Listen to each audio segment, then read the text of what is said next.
Hey everybody, it's Jeremy Bradley here, and it's time for the Speak Free Books Entertainment Wrap-Up presented by BuffBoyBrewing.com. JB's Entertainment Wrap-Up. Brought to you by BuffBoyBrewing.com. Need your daily or hourly fix of fresh-flavored coffee? Check out Buff Boy Brewing Company for unique blends from around the world.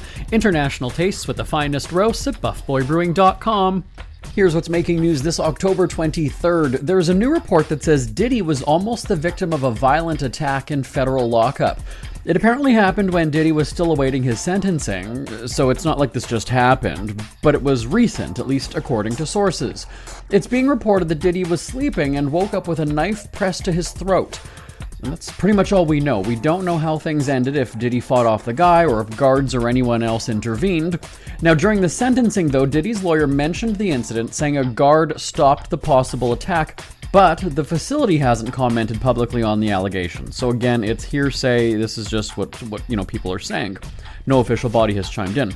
Now, Diddy wasn't injured, because we definitely would have heard about that, but it's strange that such a significant detail, an attempted assault or possible murder, right, didn't get more news coverage, because as we've talked about, Diddy's legal team used every reason and excuse to get him sprung from the clink.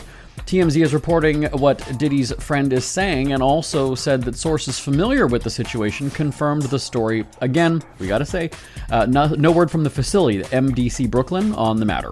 Now, we've been talking all about Kevin Federline and the book that has blown the lid off his relationship with Britney Spears. One of the details we covered on Wednesday was the claim that Federline and Britney's sister Jamie Lynn have been in regular contact with him and his new wife Victoria Prince. In fact, Federline said Jamie Lynn sent lengthy messages praising the two of them for being good parents and slamming Britney while she was spiraling out of control. I guess, is that the first or second time? The third time she's in spiral? I don't know. It's hard to keep track. One of the points I made on Wednesday was that we had not heard from Jamie Lynn about the details in the book, and more importantly, her support of Federline while slamming her own sister. Now it's been discovered that Jamie Lynn has unfollowed Federline on Instagram. That's considered news these days. A celebrity unfollows someone.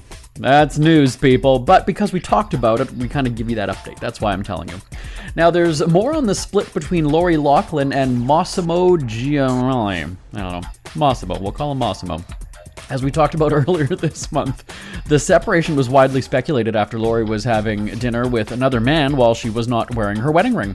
Her rep later confirmed that Lori and her husband were living apart. They were married for 28 years, so the split is a bit shocking. But what happened? A source said Lori found, quote, incriminating texts and emails, end quote, on hubby's phone, saying, quote, Massimo had used Lori for years. And remember, they're both convicted criminals who've done time, so, if she was set off by something on the phone, it must be that serious. The source continues, quote, feels betrayed. It's not a happy situation for her. They're in very different places right now, and it's unlikely that they'll find their way back together. Massimo, the ex, said, quote, zero comments. That's a check of your celebrity headlines for this Thursday, October 23rd. I'm back tomorrow right here on the Speak Free Books Entertainment Wrap-Up presented by BuffBoyBrewing.com. Until next time, I'm Jeremy Bradley. For a great cup of joe, there's one thing you should know. Your morning brew can also be playful.